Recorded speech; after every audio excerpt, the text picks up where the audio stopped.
So hello guys, आपका मेरे channel technology upon study with games से स्वागत है।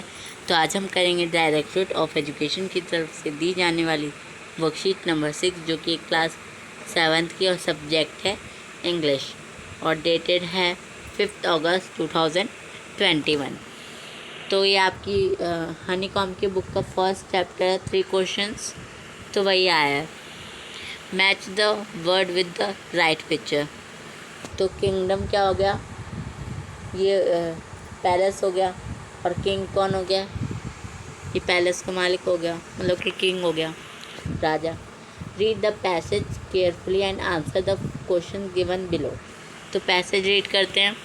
It's once occurred to a certain king that if he always knew the right time to begin everything, if he knew who were the right people to listen to and whom to avoid, and above all, if he always knew what was the most important thing to do, he would never fail in anything he might undertake. And his thought having occurred to him, he had it proclaimed throughout his kingdom that he would give a great reward to anyone who would teach him what was the right time for every action, and who were the most necessary people, and how he might know what was the most important thing to do. तो एक समय की बात है, एक राजा था। तो वो जानना चाहता था कि हर किसी भी काम को करने का सही समय क्या था, और वो ये भी जानना चाहता था कि ऐसा कौन सा राइट पीपल होगा जो उसकी बातों को सुने भी।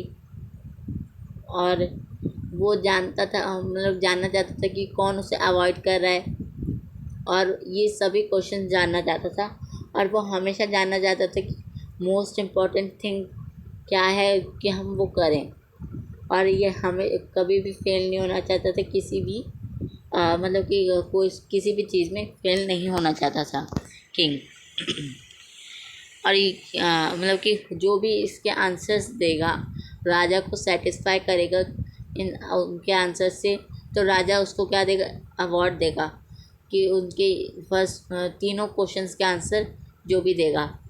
Who are the most necessary people and how he might know what was the important thing to do, what was the right time for every action।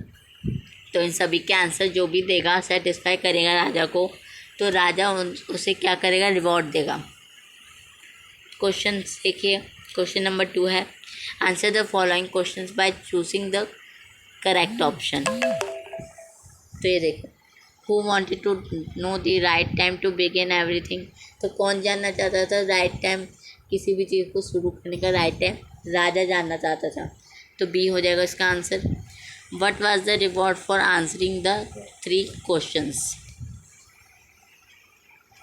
तो इसमें क्या बोल रहे थे, राजा रिवॉर्ड क्या था। तो ये देखिए, जो भी उसको सेटिस्फाई करेगा ग्रेट रिवॉर्ड देगा। मतलब कि इसमें सेटिस्फाई नहीं था, तो आप इसमें लिख सकते थे सम गोल्ड, कुछ सोने के सिक्के भी दे सकते हैं, लैंड भी दे सकते हैं, मगर इसमें ऑल ऑफ द अबव नहीं दिया। और मतलब कि ऊपर पैसेज में डिस्क्राइब नहीं किया कि राजा उसे क्या रिवॉर्ड देगा।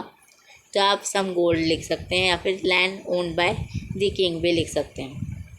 नेक्स्ट देखिए, the word proclaim means, proclaim का मतलब क्या होगा, an announcement by the king.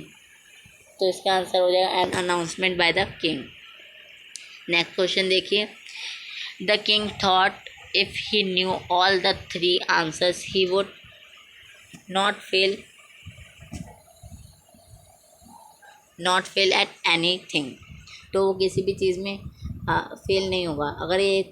अगर किंग इन तीनों क्वेश्चंस का आंसर जान जाएगा तो किसी भी चीज़ में फेल नहीं होगा। तो आइए करते हैं next third question. Third question क्या है, द 3 क्वेश्चंस। तो इनमें से जो भी क्लाउड में लिखे गए हैं, तो उन्हें हमें टिक करना है कि इसमें से कौन से वो 3 क्वेश्चन थे, और उन्हें करेक्ट करना है ऑप्शंस को चूज़ करके। What was the right time, year to begin everything. Time या फिर ईयर किसी भी समय को शुरू कर, मतलब किसी भी काम को शुरू करने के लिए। तो time. Who was the right dash to listen to do. तो ऐसा कौन सा पर्सन था जो कि उनको ध्यान से सुनेगा। तो पर्सन आएगा इसमें what was the most dash thing to do. Important मतलब कि ऐसे सबसे इम्पॉर्टेंट चीज़ कौन सी है जो कि हमें पहले करनी चाहिए। तो यही थे आंसर्स और यही तक थी हमारी आज की वर्कशीट कंप्लीट करके अपने टीचर से ज़रूर चेक करवाइए। मेरे चैनल को सब्सक्राइब कर दीजिए, मेरी वीडियो को लाइक कर दीजिए। Thank you and bye.